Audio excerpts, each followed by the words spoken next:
Kerala university BCom third സെമസ്റ്ററിലെ company administration എന്ന സബ്ജക്റ്റിൻ്റെ കഴിഞ്ഞ കുറച്ച് വർഷങ്ങളിലെ ക്വസ്റ്റ്യൻ പേപ്പേഴ്സ് ജസ്റ്റ് ഒന്ന് പരിചയപ്പെടുത്താം.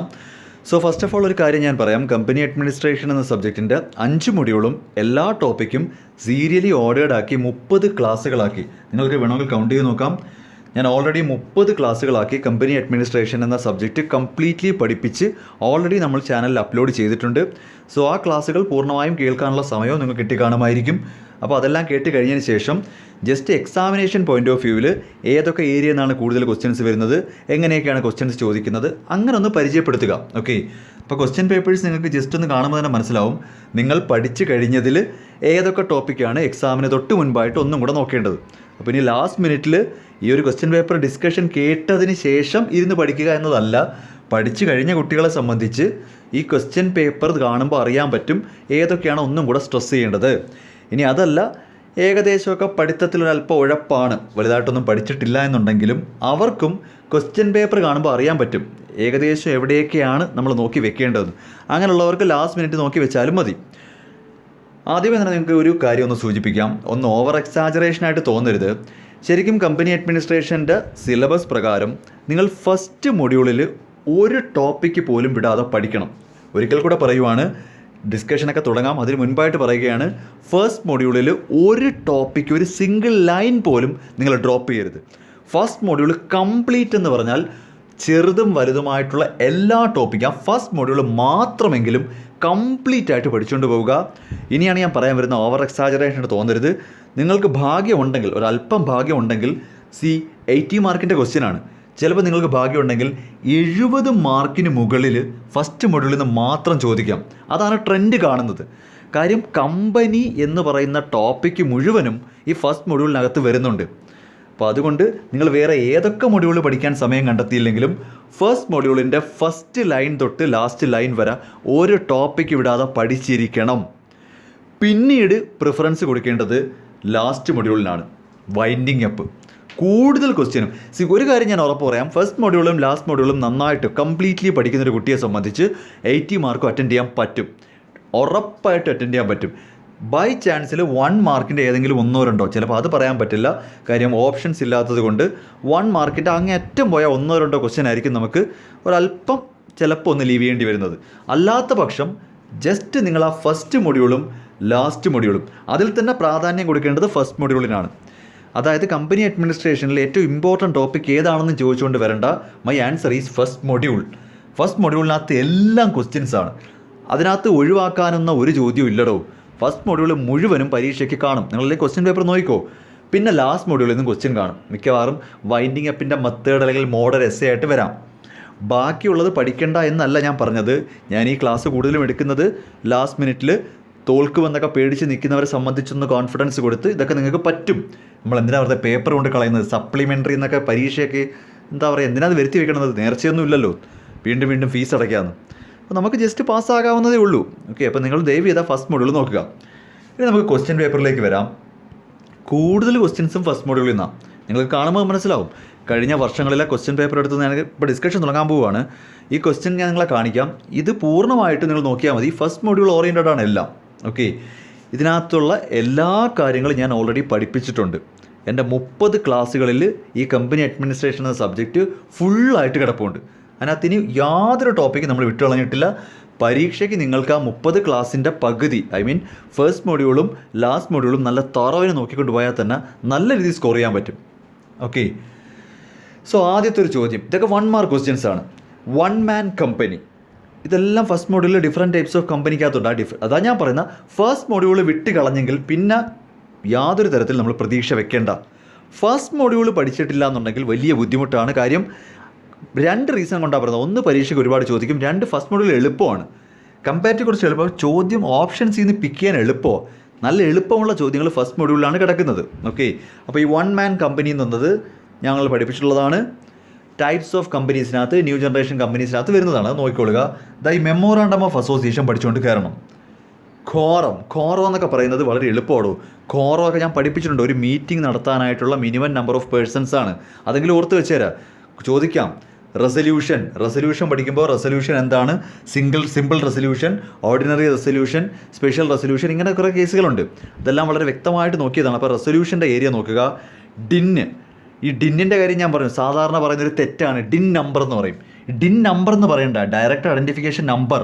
അത് ഡിന്നിൽ തന്നെ നമ്പർ ഉണ്ട്. ഡയറക്ടേഴ്സുമായിട്ട് ബന്ധപ്പെട്ട ടോപ്പിക്കിനകത്ത് വരുന്ന ഡിൻ. റിലേറ്റഡ് പാർട്ടി ഡിസ്ക്ലോഷർ എന്താണ്, CSR, കോർപ്പറേറ്റ് സോഷ്യൽ റെസ്പോൺസിബിലിറ്റി. ഇത് ഓരോന്നും വീണ്ടും എടുത്ത് വെച്ച് പഠിപ്പിക്കാൻ ഞാനത് വീണ്ടും രണ്ടാമത് പഠിപ്പിക്കുന്നതൊക്കെ ആയിപ്പോവും. കാര്യം ഞാൻ ഓൾറെഡി ഇതെല്ലാം പഠിപ്പിച്ചതാണ്. അങ്ങനെ പഠിപ്പിച്ചിട്ടില്ല എന്നുണ്ടെങ്കിൽ ഞാനത് ഓരോന്നും പറഞ്ഞു തന്നേനെ. പക്ഷേ ഈ കാര്യങ്ങളെല്ലാം നല്ല എഫേർട്ട് എടുത്ത് ഞാൻ ഓരോ മൊഡ്യൂളിൻ്റെ ഓരോ ടോപ്പിക്കായിട്ട് പഠിപ്പിച്ചതാണ്. അപ്പോൾ ക്വസ്റ്റ്യൻ നോക്കുമ്പോൾ ഇതിനകത്ത് കാണുന്ന കാഴ്ച ജസ്റ്റ് നോക്കുക, 1 man കമ്പനി. അപ്പോൾ ഡിഫറെൻറ്റ് ടൈപ്സ് ഓഫ് കമ്പനിക്കകത്ത് വരും. ഫസ്റ്റ് മൊഡ്യൂൾ പഠിക്കാതെ പോകരുത്, ഞാൻ അത്രയ്ക്ക് റിക്വസ്റ്റ് ചെയ്യുവാണ്. ഫസ്റ്റ് മൊഡ്യൂളിൽ ഒരു വരി പോലും വിടരുത്. ആ കംപ്ലീറ്റ് മൊഡ്യൂളും കവർ ചെയ്തിരിക്കണം. ഓക്കെ, ദെൻ ക്വസ്റ്റ്യൻ വരുമ്പോൾ എന്താണ് voluntary winding up, then resolution by circulation. ഈ സ്മോൾ കമ്പനി ഇത് കണ്ടോ, ഇവിടെ ഒരു സ്മോൾ കമ്പനി വരുന്നുണ്ട്. ഇവിടെ നോക്കിക്കോ, 1 man കമ്പനി വരുന്നുണ്ട്. അപ്പോൾ ഡിഫറെൻറ്റ് ടൈപ്സ് ഓഫ് കമ്പനിക്കകത്ത് നിന്ന് തന്നെ ഇവിടെ ഓൾറെഡി ഒരു മാർക്കിന് 2 ചോദ്യം വന്നു. ഓക്കെ, അപ്പം ഫസ്റ്റ് മൊഡ്യൂളിനകത്ത് ഇനി എന്ത് എന്നൊരു ചോദ്യം ദയവ് ചെയ്ത് ചോദിച്ചോളല്ലേ, അങ്ങനെയും ചോദിക്കുന്നവരുണ്ട്. ഈ ഫസ്റ്റ് മൊഡ്യൂളിനകത്ത് ഇനി എന്താണ് പ്രധാനപ്പെട്ടത്, ഫസ്റ്റ് മൊഡ്യൂൾ മുഴുവനും പ്രധാനപ്പെട്ടതാണ്.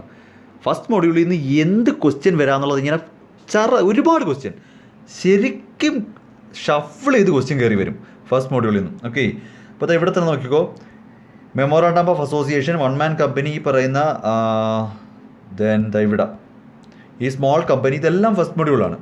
ഓക്കെ, ഞാൻ എൻ്റെ ക്ലാസ്സുകളൊക്കെ അപ്ലോഡ് ചെയ്തിട്ട് കുറച്ച് നാൾ ആയതുകൊണ്ട് തന്നെ നിങ്ങൾ കംപ്ലീറ്റ് ആയിട്ട് ക്ലാസ് കവർ ചെയ്യാനുള്ള സമയമായിട്ടുണ്ട്. പിന്നീട് ഇത് സ്ഥിരം ക്വസ്റ്റ്യൻ ആട്ടോ.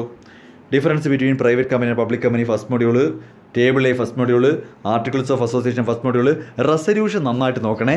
എന്താണ് റെസൊല്യൂഷൻ, സ്പെഷ്യൽ റെസൊല്യൂഷനും ഓർഡിനറി റെസൊല്യൂഷൻ നോക്കണം. ഓക്കെ, ആനുവൽ റിട്ടേൺസ് ഒക്കെ പഠിപ്പിച്ചതാണ്. ഇൻട്രസ്റ്റഡ് ഡയറക്ടേഴ്സ് KMP, മാനേജ്മെൻറ്റിൻ്റെ ഒരു മൊഡ്യൂളുണ്ട്. അത് ജസ്റ്റ് എൻ്റെ ക്ലാസ്സിൻ്റെ 1-2 ഓഡിയോ കിടപ്പുണ്ട്. 1-2 ക്ലാസ്സുകൾ നോക്കിയാൽ മതി. ഓരോ മൊഡ്യൂളും ഞാൻ ലെങ്തി ആയിട്ട് നിങ്ങളെ ബോറടിപ്പിക്കുന്ന കണക്ക് 10-200 ക്ലാസ് ഒന്നും എടുത്തിട്ടില്ല. കറക്റ്റ് എക്സാമിന് വേണ്ടുന്ന കാര്യങ്ങൾ മാത്രം വെച്ചിട്ട് പെട്ടെന്ന് മനസ്സിലാവുന്ന പോലെ. 30 ക്ലാസ് എന്ന് കേട്ടാൽ എനിക്ക് തോന്നുന്നു നല്ലപോലെ ഇരുന്ന ഒരു 1.5 ദിവസത്തെ കാര്യമുള്ളൂ. ഒരു 1.5 ദിവസം 2 ദിവസം ഇരിക്കാമെന്നുണ്ടെങ്കിൽ ആ ഒരു മൊഡ്യൂളൊന്നല്ല, സബ്ജക്റ്റ് മൊത്തം തീർക്കാം. ആ രീതിയിലാണ് ക്ലാസ്സുകൾ അറേഞ്ച് ചെയ്തിരിക്കുന്നത്. അപ്പോൾ ഇനിയും ക്ലാസ് കേട്ടിട്ടില്ല എന്നുള്ളവർ വൈകിപ്പോയി ടെൻഷൻ അങ്ങനെയൊന്നും വേണ്ട. നമുക്കൊരു 1.5 ദിവസത്തെ കാര്യമേ ഉള്ളൂ. ഈ ക്ലാസ്സുകൾ കംപ്ലീറ്റ് തീർത്തിട്ടുണ്ട്. ഓക്കെ, അപ്പോൾ ഇത്തരം കാര്യങ്ങളൊക്കെ നോക്കി വെക്കുക. Difference between private company public company, അപ്പോൾ ഇതിനകത്തുള്ള ടോപ്പിക്സ് മുഴുവൻ നമ്മൾ കവർ ചെയ്തിട്ടുണ്ട്. Okay, then winding up by liquidation. അപ്പോൾ ഞാൻ പറഞ്ഞല്ലോ 5ാമത്തെ മൊഡ്യൂളാണ് കമ്പനിയുടെ പ്രൊമോട്ടർ. ഓക്കെ, പിന്നെ കമ്മിറ്റീസ് ഉണ്ട്. ആ കമ്മിറ്റീസിൻ്റെയൊക്കെ കേസിൽ 3-4 കമ്മിറ്റികളേ ഉള്ളൂ. വളരെ കുറച്ച് കമ്മിറ്റീസേ ഉള്ളൂ. റെമ്യൂണറേഷൻ കമ്മിറ്റി, ഓഡിറ്റ് കമ്മിറ്റി എന്നൊക്കെ പറഞ്ഞിട്ട് ആ കമ്മിറ്റികളുടെ പേരൊന്ന് നോക്കി വെച്ചിരുന്നാൽ മതി. അപ്പോൾ ആ ഒരു ഏരിയ നോക്കും. അപ്പം മെയിനായിട്ട് ഇപ്പോൾ ഇതുവരെ ജസ്റ്റ് ഫസ്റ്റ് മൊഡ്യൂളിൽ ഡിഫറെൻറ്റ് ടൈപ്സ് ഓഫ് കമ്പനി, അത് SA ആയിരിക്കും എന്ന് തന്നെ പ്രതീക്ഷിക്കുന്നു. കൂടാതെ 1 മാർക്കിന് 2 മാർക്കിനും ഒക്കെ ചോദിക്കുന്ന കണ്ടോ. പിന്നീട് മെമ്മോറാണ്ടം ഓഫ് അസോസിയേഷനും ആർട്ടിക്കിൾസ് ഓഫ് അസോസിയേഷനും. ആക്ച്വലി ഇത് രണ്ടുമേ ഉള്ളൂ ഫസ്റ്റ് മൊഡ്യൂൾ എന്ന് പറയാൻ. ഇതിൽ നിന്നൊരു വരിയെങ്കിലും വിട്ടിട്ട് പരീക്ഷ എഴുതാൻ പോയാൽ പണി കിട്ടും. ഒരു കാരണവശാലും ഫസ്റ്റ് മൊഡ്യൂൾ ലീവ് ചെയ്യരുത്. പിന്നെ നിങ്ങൾ നേരെ ജമ്പ് ചെയ്യേണ്ടത് വൈൻഡിങ് അപ്പിലോട്ടാണ്. ഇനി ഇതിനുള്ള സമയമൊക്കെ ഉള്ളൂ. അയ്യോ എല്ലാം നഷ്ടപ്പെട്ടു പോയി, ഇനി പറ്റില്ല എന്ന് പറയുമ്പോൾ ഒന്നും നഷ്ടപ്പെട്ടിട്ടില്ല. ഇനി പഠിച്ചു തുടങ്ങിയാലും മതി എന്ന് തന്നെ അങ്ങ് വിചാരിക്കണം മനസ്സിൽ. പിന്നെ വൈൻഡിങ് അപ്പ്, ആ വൈൻഡിങ് അപ്പിൻ്റെ ക്ലാസ് മുഴുവനും കേട്ടുപോയിക്കോ. വൈൻഡിങ് അപ്പിൻ്റെ പ്രൊസീജിയർ എല്ലാം പറയുന്നുണ്ട്. Different types of winding up പറയുന്നുണ്ട്. ആ 2 ടോപ്പിക്കിലാണ് ഈ പറയുന്ന ക്വസ്റ്റ്യൻസ് മുഴുവനും നിൽക്കുന്നത്. അപ്പോൾ അത് നന്നായിട്ട് നോക്കുക. ഓക്കെ, അത് വിട്ട് കളയരുത് ഒരിക്കലും. പിന്നീട് നമുക്ക് 4 മാർക്കിലേക്ക് വന്നാൽ ഡോക്ടറിൻ ഓഫ് ഫസ്റ്റ് മൊഡ്യൂൾ എല്ലാം ഫസ്റ്റ് മൊഡ്യൂളിനകത്തുണ്ട്. ഇതിപ്പോൾ ഞാൻ വീണ്ടും പഠിപ്പിക്കേണ്ട കാര്യമൊന്നുമില്ല. കണ്ടല്ലോ, ഈ ക്വസ്റ്റ്യൻ ഏതെങ്കിലും ഒരെണ്ണം ഫസ്റ്റ് മൊഡ്യൂളിൽ നിന്ന് പുറത്താണോ? ഈ കംപ്ലീറ്റ് ക്വസ്റ്റ്യനും ഫസ്റ്റ് മൊഡ്യൂൾ മാത്രമാണ്. അപ്പോൾ ഒരു യൂണിവേഴ്സിറ്റി എക്സാമിന് ഒരു മൊഡ്യൂളിൽ നിന്ന് മാത്രമാണ് 4 മാർക്കിൻ്റെ എല്ലാ ചോദ്യവും ചോദിച്ചത്. അപ്പോൾ ഫസ്റ്റ് മൊഡ്യൂളിൻ്റെ പ്രാധാന്യം മനസ്സിലായി കാണുമെന്ന് വിചാരിക്കുവാണ്. പിന്നെ വേറെ എന്തെങ്കിലും മാറി ചോദിച്ചെങ്കിൽ അത് ലാസ്റ്റ് മൊഡ്യൂളും ആയിരിക്കും. ഇടയ്ക്കൊരു CSR, ഒരു റെസൊല്യൂഷൻ, അത് ഞാൻ പറഞ്ഞു. റെസൊല്യൂഷൻ നോക്കിക്കോണം. റെസൊല്യൂഷനായിട്ട് ബന്ധപ്പെട്ട് ഏതെങ്കിലും ക്വസ്റ്റ്യൻ വരാം. ഫസ്റ്റ് മൊഡ്യൂളിനകത്ത് നിങ്ങളുടെ മൊത്തം മാർക്ക് ഇരിക്കുവാണ്. SA അതിലും കോമഡിയാണ് കണ്ടോ. ഫസ്റ്റ് മൊഡ്യൂൾ ലാസ്റ്റ് മൊഡ്യൂൾ മാത്രമേ ചോദിച്ചോളൂ. ഫസ്റ്റ് മൊഡ്യൂളും ലാസ്റ്റ് മൊഡ്യൂളും മാത്രം വെച്ചൊരു യൂണിവേഴ്സിറ്റി എക്സാം അങ്ങ് നടത്തി. ഇത് ഒരു വർഷത്തിൻ്റെ മാത്രം പ്രത്യേകതയല്ല. ഇതിൻ്റെ ബാക്കിലേക്കുള്ള ക്വസ്റ്റ്യൻ നോക്കിയാൽ ചെറിയ രീതിയിൽ സിലബസ് ചേഞ്ച് ഉണ്ട്. കാര്യം ഞാൻ ഇപ്പോൾ ഓൾറെഡി കാണിച്ചു കഴിഞ്ഞത് നിങ്ങളുടെ സിലബസ് തന്നെയാണ്, കറണ്ട് സിലബസ് ആണ്. ഇനി കാണിക്കാൻ പോകുന്നത് പ്രീവിയസ് സിലബസാണ്. അപ്പോൾ കുറച്ച് ചേഞ്ച് കാണും. ചില ക്വസ്റ്റ്യൻസ് ഒക്കെ അഡീഷണൽ ആയിരിക്കും. അത് നോക്കാം. ഇപ്പം ഈ ഷെയറുമായിട്ട് ബന്ധപ്പെട്ട കാര്യം, ഇപ്പോൾ ഡീമെറ്റീരിയലൈസേഷൻ, ഇതൊന്നും നിങ്ങൾക്കിപ്പോൾ കാണത്തില്ല. പഴയ സിലബസിനകത്തായിരുന്നു. ഓക്കെ, അവിടെയും ഡോർമെൻറ്റ് കമ്പനി ഉണ്ട്, CSR ഉണ്ട്, ദെൻ പെർപ്പച്വൽ സക്സഷൻ ഉണ്ട്, the quorum, extra ordinary general meeting. അപ്പോൾ അത്തരം കാര്യങ്ങളാട്ടോ. CSR സ്ഥിരമായിട്ട് വരുന്നുണ്ട് കേട്ടോ. CSR നോക്കിക്കോ. പിന്നീട് ഡിഫറെൻറ്റ് ടൈപ്സ് ഓഫ് കമ്പനീസ് വരുന്നുണ്ട്. ഇത് പഴയ സിലബസ് ആട്ടോ. പഴയ സിലബസ് ആയതുകൊണ്ട്, അതായത് കമ്പനി അഡ്മിനിസ്ട്രേഷനിൽ നിലവിൽ നിങ്ങളെ കാണിക്കാനായിട്ട് ഒരു ക്വസ്റ്റ്യൻ പേപ്പറേ ഉള്ളൂ ഇപ്പോഴത്തെ കറണ്ട് സിലബസ് അനുസരിച്ച്. ബാക്കിലേക്ക് പോകുമ്പോൾ സിലബസിൽ വ്യത്യാസം ഉണ്ടായിരുന്നു. പണ്ട് 2018 സിലബസ് ചേഞ്ച് വരുന്നത്. അപ്പോൾ 2018 അഡ്മിഷനിലുള്ള സ്റ്റുഡൻസിൻ്റെ ക്വസ്റ്റ്യൻ പേപ്പർ മാത്രമേ പ്രീവിയസ് ഇയർ എന്ന് പറഞ്ഞ് കാണിക്കാനുള്ളൂ സത്യത്തിൽ. ബാക്കി ക്വസ്റ്റ്യൻസ് എല്ലാം ജസ്റ്റ് എന്താണ് പ്രോസ്പെക്ടസ്, എന്താണ് പ്രൈവറ്റ് കമ്പനി, എന്താണ് സ്പെഷ്യൽ റെസൊല്യൂഷൻ, എല്ലാം ഞാൻ നോക്കാൻ പറയുന്നുണ്ട്. ഫസ്റ്റ് മൊഡ്യൂളിനകത്ത് കിടക്കുക എല്ലാം. ദെൻ KMP, ഇത് ഞാൻ പഠിപ്പിച്ചതാണ്, കീ മാനേജീരിയൽ പേഴ്സണൽ. ദെൻ ഇതെല്ലാം തന്നെ out of syllabus. I mean അന്നത്തെ സിലബസ് നമുക്കിപ്പോൾ ഇല്ല. ഓക്കെ, അതാ ഞാൻ പറഞ്ഞ ഒരു ക്വസ്റ്റ്യനേ ഉള്ളൂ നിങ്ങളെ കാണിച്ചു തരാനായിട്ടേ. പിന്നെതാ വൈൻഡിങ് അപ്പിൻ്റെത് കമ്പനി, ഫസ്റ്റ് മൊഡ്യൂൾ. ഇത് ഡിഫറെൻറ്റ് ടൈപ്സ് ഓഫ് കമ്മിറ്റി, അതുകൂടെ നോക്കാം. ഞാൻ പറഞ്ഞിട്ടുണ്ട് ഡിഫറെൻറ്റ് ടൈപ്സ് ഓഫ് കമ്മിറ്റി എന്നൊരു ടോപ്പിക് ഉണ്ട്. 4 കമ്മിറ്റിയാണ്ടേ ഉള്ളൂ. അതുകൂടെ നോക്കിയാൽ റെസൊല്യൂഷനും നോക്കണം. ഓക്കെ, കാര്യം നമുക്ക് ഓപ്ഷനിൽ നിന്ന് എളുപ്പത്തിൽ എടുക്കാൻ പറ്റും. പിന്നീട് ഇതാ വീണ്ടും വൈൻഡിങ് അപ്പ്, ഇതൊക്കെ പഴയ സിലബസാണ്. ഇതാ വീണ്ടും കമ്പനി, ഫോർമേഷൻ ഓഫ് കമ്പനി, 3 എസ്സേയും ഈ കിടക്കുന്ന 3 എസ്സേയും ഫസ്റ്റ് മൊഡ്യൂളാണ്. കഴിഞ്ഞ വർഷത്തെ ക്വസ്റ്റ്യൻ അല്ല ഈ പറയുന്നത്, അതിന് മുൻപത്തെ ക്വസ്റ്റ്യനാണ്. അവിടെയും എല്ലാ ചോദ്യവും ഫസ്റ്റ് മൊഡ്യൂളിൽ നിന്ന് തന്നെ. ഈ 3 എസ്സേയും ഫസ്റ്റ് മൊഡ്യൂളിൽ തന്നെ ചോദിച്ചു. അപ്പോൾ ദയവ് ചെയ്ത് ഫസ്റ്റ് മൊഡ്യൂൾ എടുത്ത് വെച്ചങ്ങ് പഠിക്കുക, വീണ്ടും പഠിക്കുക. ഫസ്റ്റ് മൊഡ്യൂൾ കറക്റ്റായിട്ട് പഠിക്കുക. ഡാം ഷുവർ നിങ്ങൾക്കൊരു ടോട്ടൽ മാർക്കിൻ്റെ 80% അടുത്ത് നിങ്ങൾക്ക് ഫസ്റ്റ് മൊഡ്യൂളിൽ നിന്ന് മാത്രം കിട്ടും. പക്ഷേ പഠിക്കുമ്പം ഫസ്റ്റ് മൊഡ്യൂൾ വൃത്തിക്ക് അങ്ങ് പഠിക്കണം. ഫസ്റ്റ് മൊഡ്യൂളിനകത്ത് നിങ്ങൾ കയറി ഫിൽട്ടർ ചെയ്യരുത്. മാത്രമല്ല, ഇത് കേട്ട പാതി കേൾക്കാത്ത പാതി, ഇനി ഫസ്റ്റ് മൊഡ്യൂളിൻ്റെ ഇമ്പോർട്ടൻറ്റ് ടോപ്പിക്കും ചോദിച്ചുകൊണ്ട് ഇങ്ങോട്ട് വരരുത്. ഫസ്റ്റ് മൊഡ്യൂൾ തന്നെ ഇമ്പോർട്ടൻ്റ് ആണോ? ഇനി അതിനകത്ത് അങ്ങനൊരു ചോദ്യം നിങ്ങൾ ക്രിയേറ്റ് ചെയ്യരുത്. ഫസ്റ്റ് മൊഡ്യൂളിനകത്ത് എന്തൊക്കെ പഠിക്കണം എന്ന് ചോദിക്കല്ലേ. ഫസ്റ്റ് മൊഡ്യൂൾ മുഴുവനും പഠിക്കുക. കംപ്ലീറ്റ് ക്വസ്റ്റ്യനും അങ്ങനെയാണ് കിടക്കുന്നത്. ഇത് മറ്റൊരു ക്വസ്റ്റ്യനാണ്. Company table A first module DIN വീണ്ടും ചോദിച്ചിട്ടുണ്ട്. Then class meeting, annual return, ഇത് ഇത്തിരി പഴയ certificate of incorporation first module, resolution വീണ്ടും ചോദിക്കുന്നുണ്ട്. അപ്പോൾ സ്ഥിരമായിട്ടുള്ള ചോദ്യങ്ങൾ നിങ്ങൾക്ക് മനസ്സിലാക്കുക. അതായത് ഫസ്റ്റ് മൊഡ്യൂളിൽ നിന്ന് ഒരുപാട് ചോദ്യം വരും, റെസൊല്യൂഷൻ വരും. പിന്നീട്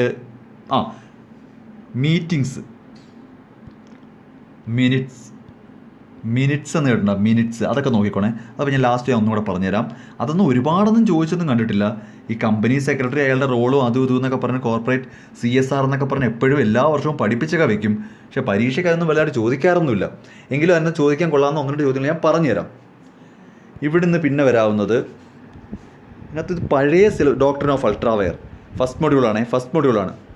പിന്നീട് പ്രൈവറ്റ് കമ്പനി ഫസ്റ്റ് മൊഡ്യൂളാണ്. മെമ്മോറണ്ടം ഓഫ് അസോസിയേഷൻ ഫസ്റ്റ് മൊഡ്യൂളാണ്. ഇൻകോർപ്പറേഷൻ ഫസ്റ്റ് മൊഡ്യൂളാണ്. Company limited by guarantee first മൊഡ്യൂളാണ്. അപ്പോൾ ഫസ്റ്റ് മൊഡ്യൂളിൽ നിന്ന് കംപ്ലീറ്റ് ക്വസ്റ്റ്യൻസ് വന്നിട്ടുണ്ട്. Doctrine of indoor management first module, voluntary winding up last module first module എന്ന് പറയുമ്പോൾ നിങ്ങൾ കേട്ട് നെറ്റ് ചുളിക്കണ്ട. ഇത് മൊത്തം ഞാൻ പഠിപ്പിച്ചതാണ്. സോ എൻ്റെ ക്ലാസ്സുകൾ ഒന്നുകൂടെ കേൾക്കുക. ഫസ്റ്റ് മൊഡ്യൂളും ലാസ്റ്റ് മൊഡ്യൂളും ഒന്ന് പഠിക്കുക. ഞാൻ അതൊന്ന് പ്രൂവ് ചെയ്യാൻ വേണ്ടി ഇത്രയും ക്വസ്റ്റ്യൻ പേപ്പർ എടുത്ത് കാണിച്ചു തരുന്നത്. ഓക്കെ, ദാ ഫസ്റ്റ് മൊഡ്യൂൾ വൈൻഡിങ് അപ്പ് അറിയാമല്ലോ. Last module memorandum. ഫസ്റ്റ് മൊഡ്യൂളും ലാസ്റ്റ് മൊഡ്യൂളും മാത്രം പഠിച്ചാൽ കഴിഞ്ഞ വർഷങ്ങളിലെ ക്വസ്റ്റ്യൻ പേപ്പറിൽ നിന്ന് മുഴുവൻ ക്വസ്റ്റ്യനും വരുന്ന കണക്കാണ്. സോ കമ്പനി അഡ്മിനിസ്ട്രേഷനിൽ മെയിനായിട്ട് നോക്കേണ്ടുന്നത്, ഇത് ഞാൻ ഓപ്ഷൻ പറയത്തില്ല, ഫസ്റ്റ് മൊഡ്യൂളും ലാസ്റ്റ് മൊഡ്യൂളും നോക്കുക. റെസൊല്യൂഷൻ എന്ന് പറയുന്ന ടോപ്പിക്ക് നന്നായിട്ട് നോക്കുക. റെസൊല്യൂഷൻ, DIN എന്ന് പറയുന്ന സംഭവം ഫുൾ ഫോം നോക്കുക. CSRൻ്റെ 2 മോഡൽസ് ഉണ്ട്. 4 മാർക്കിന് വരാൻ ചാൻസ് ഉള്ളതാണ്. CSR ഞാൻ എൻ്റെ ക്ലാസ് ഉണ്ട്, അതങ്ങ് കേൾക്കുക. CSRൻ്റെ 2 മോഡൽസ് ഉണ്ട്, ചിലപ്പോൾ ചോദിക്കാൻ ചാൻസ് ഉണ്ട്. ഓക്കെ, ഇനി അതല്ല, നമുക്ക് ഏത് ക്വസ്റ്റ്യൻ വേണമെങ്കിലും വരാമെങ്കിൽ നമുക്ക് ഓപ്ഷൻ വൈസ് ഫസ്റ്റും ലാസ്റ്റിൽ നിന്നും കിട്ടിക്കോളും. അപ്പോൾ അതുകൊണ്ട് നിങ്ങൾ അതോർത്ത് യാതൊരു ടെൻഷനും അടിക്കേണ്ട. ഈ സബ്ജക്റ്റ് കമ്പാരിറ്റീവ്ലി 3rd സെമസ്റ്ററിൽ ഏറ്റവും എളുപ്പമുള്ള സബ്ജക്റ്റായിട്ടേ വരത്തുള്ളൂ. മനസ്സിലാവുന്നുണ്ട്. അപ്പോൾ ഓൺട്രപ്രണർഷിപ്പോ ഈ ബിസിനസ്സോ അല്ലെങ്കിൽ മറ്റ് സബ്ജക്റ്റുകളായിട്ട് കമ്പയർ ചെയ്താൽ കമ്പനി അഡ്മിനിസ്ട്രേഷൻ ആയിരിക്കും നിങ്ങൾക്ക് ഏറ്റവും ഈസി. അത് ഈസി ആവാനുള്ള വഴി ഈ ഫസ്റ്റ് മൊഡ്യൂളിൽ നിന്ന് ഏറ്റവും കൂടുതൽ ചോദിക്കുന്നതുകൊണ്ടാണ്. അല്ല നിങ്ങൾ വിചാരിക്കുന്ന പോലെ ഇന്ത്യൻ കമ്പനീസ് ആക്ടിൻ്റെ ഏതെങ്കിലും സെക്ഷൻ എടുത്ത് വെച്ചിട്ട് അത് എക്സ്പ്ലെയിൻ ചെയ്യുന്നൊരു ചോദ്യവും വരത്തില്ല. അങ്ങനെയൊക്കെയാണ് കുറേ കുട്ടികളുടെ ധാരണ. കമ്പനി അഡ്മിനിസ്ട്രേഷൻ ഭയങ്കര പാടാണ്, ഇന്ത്യൻ കമ്പനീസ് ആക്ട് സെക്ഷൻ 2/345 അനുസരിച്ച് അതൊന്നും ചോദിച്ചിട്ടില്ലല്ലോ. അങ്ങനത്തെ ക്വസ്റ്റ്യൻസ് ഒന്നും വരത്തില്ല. കൂടുതൽ ചോദ്യങ്ങളും ഇതിൻ്റെ ബേസ്ഡ് ലെവലായിരിക്കും. ഫസ്റ്റ് മൊഡ്യൂളും ലാസ്റ്റ് മൊഡ്യൂൾ വേണമെങ്കിൽ ഇപ്പോഴേ പറയാം. ലാസ്റ്റ് മൊഡ്യൂളിൽ ആ 2 ടൈപ്പ് ഡിസൊല്യൂഷൻ ഉണ്ട്, ഐ മീൻ വൈൻഡിങ് അപ്പ്. ആ 2 മോഡുണ്ട്. കമ്പൾസറി എന്ന് പറയുന്നത് സംഭവം വോളണ്ടറി ഉണ്ട്, കമ്പൾസറിയും വോളണ്ടറിയും. അതങ്ങ് നോക്കി വെച്ചാൽ മതി. പക്ഷേ ഫസ്റ്റ് മൊഡ്യൂളിൽ ഞാൻ അങ്ങനെ പോലും പറയത്തില്ല, എല്ലാം പഠിച്ചിരിക്കണം. Then resolution, DIN, committees 4-5 type കമ്മിറ്റീസേ ഉള്ളൂ. പിന്നെ CSRൻ്റെ മോഡൽസ്, CSRൻ്റെ 2 മോഡലുണ്ട്, അത് വേണമെങ്കിൽ നോക്കി വെച്ചേക്കുക. അല്ലാത്ത പക്ഷം നിങ്ങൾക്ക് ഏതൊക്കെയാണെന്നുള്ളത് വീണ്ടും ക്ലാസ് കേൾക്കുക. ഫസ്റ്റ് മൊഡ്യൂൾ എനിക്കത് കറക്റ്റായിട്ട് എത്ര ക്ലാസ്സിൽ തുടങ്ങി എത്ര തീരും എന്നുള്ളതല്ല, ടോപ്പിക് വൈസ് നോക്കുമ്പോൾ നമുക്ക് അറിയാൻ പറ്റും. ആ ഫസ്റ്റ് മൊഡ്യൂളും ലാസ്റ്റ് മൊഡ്യൂളും എടുത്ത് വെച്ച് അങ്ങ് തറവാക്കുക. ഒരു 1.5 ഡേയിൽ ആവശ്യമുള്ളൂ ഈ സബ്ജക്റ്റ് മുഴുവനായിട്ടും പഠിക്കാൻ. ഈ 30 ക്ലാസ് എന്ന് കേട്ട് നിങ്ങൾ ടെൻഷൻ ആവേണ്ട കാര്യമില്ല. നമ്മളിപ്പോൾ തുടങ്ങിക്കഴിഞ്ഞ കാര്യം ഓരോ ക്ലാസ്സും 50 മണിക്കൂർ വെച്ചിട്ടൊന്നും അല്ലല്ലോ. 30 ക്ലാസ് എന്ന് പറയുമ്പോഴത്തേക്ക് ഇറ്റ്സ് അറൗണ്ട് 30 to 30 ഒരു 1 hour വെച്ച് വരുന്നില്ല. എല്ലാം കൂടി ചേർത്ത് 30 hours വരണമെന്നില്ല. അത്ര ബ്രീഫ് ചെയ്ത് എക്സാം പോയിൻ്റ് ഓഫ് വ്യൂവിൽ മാത്രമായിട്ട് ഞാൻ പഠിപ്പിച്ചിട്ടിരിക്കുവാണ്. അപ്പോൾ നിങ്ങൾക്കൊരു 1.5 ദിവസം അല്ലെങ്കിൽ ഒരു 2 ദിവസത്തിൻ്റെ കാര്യമേ ഉള്ളൂ ഇത് മുഴുവനായിട്ടും പഠിച്ചെടുക്കാൻ. ജസ്റ്റ് എക്സാമിന് തൊട്ട് മുമ്പ് കയറേണ്ടുന്ന രീതിയിൽ പഠിച്ച് നോട്ട് എഴുതി വെച്ചാൽ, ഇനി അതല്ല ഫസ്റ്റ് പ്രിഫറൻസ് കൊടുക്കണമെങ്കിൽ ഫസ്റ്റ് മൊഡ്യൂളിൽ കൊടുക്കുക. അപ്പോൾ എല്ലാ ചോദ്യങ്ങളും ഒന്ന് കാണിച്ചു തന്നേ ഉള്ളൂ. ഇതിനകത്ത് അത്രത്തോളം ഒരു മൊഡ്യൂൾ ഓറിയൻറ്റഡ് ആയിട്ട് നിൽക്കുവാണ്, മറ്റ് സബ്ജക്റ്റ് പോലെ അല്ല. 1, 5 നന്നായിട്ടൊക്കെ കിടക്കുവാണ്. അതിൽ നിന്ന് ഒഴിവാക്കാൻ പറ്റത്തില്ലടോ. ഏറ്റവും പ്രധാനപ്പെട്ട ക്വസ്റ്റ്യൻസ് എല്ലാം അവിടെ തന്നെ കിടക്കുവാണ്. ഇത് ഒഴിവാക്കി കഴിഞ്ഞാൽ ക്വസ്റ്റ്യൻ ഭയങ്കര ബോറായിരിക്കും. ഫസ്റ്റ് മൊഡ്യൂളും ലാസ്റ്റ് മൊഡ്യൂളും ഒഴിവാക്കിക്കൊണ്ട് ചോദ്യം ഇട്ടാൽ ചോദ്യം ഇടുന്നത് തന്നെ വലിയ പാടാണ്. അതാണ് മെയിൻ പ്രശ്നം. ഇത് 2 ഒഴിവാക്കിക്കൊണ്ട് നിങ്ങൾക്ക് ഒരു BCom ഒരു ക്വസ്റ്റ്യൻ ഇട്ടാൽ ഭയങ്കര ടഫായിപ്പോവും. പിന്നെ അത് പിന്നീടുള്ള വാല്യുവേഷനെയൊക്കെ ബാധിക്കും. അതുകൊണ്ട് തന്നെ ക്വസ്റ്റ്യൻ ഇടുന്നവർ 1ാമത്തെ 5ാമത്തെ മൊഡ്യൂൾ അങ്ങ് ഫോക്കസ് ചെയ്യാറേ ഉള്ളൂ. കഴിഞ്ഞ വർഷങ്ങളിലൊക്കെ അങ്ങനെയാണ്. ഇനി ആദ്യമായിട്ടൊരു പുതുമ കൊണ്ടുവരാൻ ആഗ്രഹിക്കുന്നതെന്ന് ചോദിച്ചാൽ എനിക്കറിയില്ല. അങ്ങനെ നമുക്ക് പ്രതീക്ഷിക്കാനും പറ്റത്തില്ല. നമുക്ക് ആകെ പറയാൻ പറ്റുന്ന ട്രെൻഡ് മാത്രമാണ്. ട്രെൻഡ് അനുസരിച്ചുള്ള ഒരു ഐഡിയാസാണ് ഞാൻ പറയുന്നത്. ക്വസ്റ്റ്യൻ പേപ്പേഴ്സ് ഞാൻ കാണിച്ചു തന്നിട്ടുണ്ട്. അതിൽ നിന്നൊക്കെ തന്നെ വീണ്ടും റിപ്പീറ്റ് ചെയ്ത് വരുന്ന കണ്ടോ. അപ്പോൾ ആ ക്വസ്റ്റ്യൻസ് എല്ലാം ഒന്ന് നോക്കി വെച്ചിരുന്നാൽ മതി. ഓക്കെ, ഒരിക്കൽ കൂടെ ആവർത്തിക്കുന്നു, ഫസ്റ്റ് മൊഡ്യൂളിൽ എന്തൊക്കെ പഠിക്കണമെന്നുള്ള ചോദ്യം ചോദിച്ചുകൊണ്ട് വരല്ലേ. ഫസ്റ്റ് മൊഡ്യൂൾ മുഴുവനും പഠിക്കണം. ലാസ്റ്റ് മൊഡ്യൂളിൽ ആ മോഡ് ഓഫ് ഫൈൻഡിങ് എപ്പും കൂടെ നോക്കി വെച്ചേക്കുക. Resolution, CSR, DIN number, I mean DIN, ഞാൻ തന്നെ തെറ്റാ പറഞ്ഞത്, DIN മീൻസ് നമ്പർ എന്നാണ്. ഓക്കെ, CSRൻ്റെ 2 മോഡൽ, കമ്മിറ്റി, ഇത്രയും നോക്കിക്കൊണ്ട് ഫസ്റ്റ് മൊഡ്യൂൾ ലാസ്റ്റ് മൊഡ്യൂൾ നോക്കിയാൽ ഉറപ്പായിട്ടും കവറായി കഴിഞ്ഞു ഈ സബ്ജക്റ്റ്. ബാക്കി എന്തെങ്കിലും ഉണ്ടെങ്കിൽ അവിടെ കിടക്കട്ടെ. ഓക്കെ, അത് ഇത്രയും മതി. ലാസ്റ്റ് മിനിറ്റ് ഇത്രയും മതി. ഇനി അതല്ല, എല്ലാം പഠിച്ചു കഴിഞ്ഞവരാണെങ്കിൽ വളരെ സന്തോഷം, നിങ്ങൾ നന്നായിട്ട് പെർഫോം ചെയ്യുക. ലാസ്റ്റ് മിനിറ്റ് സ്കോറേഴ്സിനെ സംബന്ധിച്ച് ഇത്രയും കാര്യം നോക്കിയാൽ മതി. ഓക്കെ.